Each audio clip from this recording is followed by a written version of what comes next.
Everyone loves a kind person, the one who always says yes, the one who puts everyone else first. Society celebrates kindness like it's a superpower. But what if your kindness is slowly destroying you? Psychology says there's a dark side to being kind that nobody warns you about. This is what happens when kindness becomes a cage. 1. You lose yourself. Psychologists call it self-abandonment. When you're always available, always understanding, you start erasing your own needs. You become what others need you to be. And one day you look in the mirror and realize you don't even know who you are anymore. You spent so long being everything to everyone that you became nothing to yourself. 2. People mistake your kindness for weakness. People treat you based on the boundaries you set, not the kindness you give. When you always forgive, always let things slide, people take advantage. Not because they're evil, because you trained them to. Your kindness becomes expected, not appreciated. And the saddest part? The moment you finally stand up for yourself, they call you selfish. Because they were comfortable when you were suffering in silence. 3.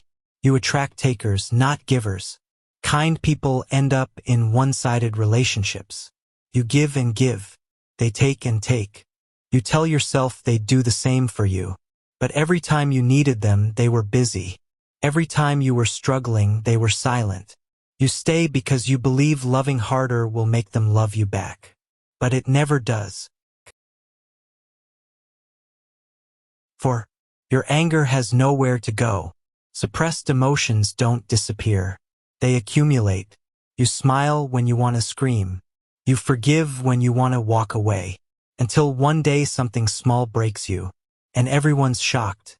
Because you were always so calm. So kind. They didn't see the years of swallowing your pain just to keep the peace. 5.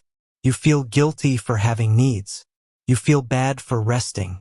Selfish for saying no. Because you've tied your worth to how much you give. When you stop giving, you feel worthless. Psychology calls this conditional self-esteem. You only feel valuable when you're useful. That's not kindness. That's self-destruction disguised as love. 6. You don't know how to receive. You've spent so long being the strong one that receiving feels like weakness. You reject support even when you're drowning. You say I'm fine when you're falling apart. Because you learned your role is to carry others, not to be carried. And that loneliness is the darkest side of kindness. So remember this. Real kindness includes being kind to yourself. Boundaries aren't cruelty. Saying no isn't selfish. And you don't have to set yourself on fire to keep others warm. Hit subscribe, because here we don't celebrate surface-level traits. We reveal what's hidden underneath.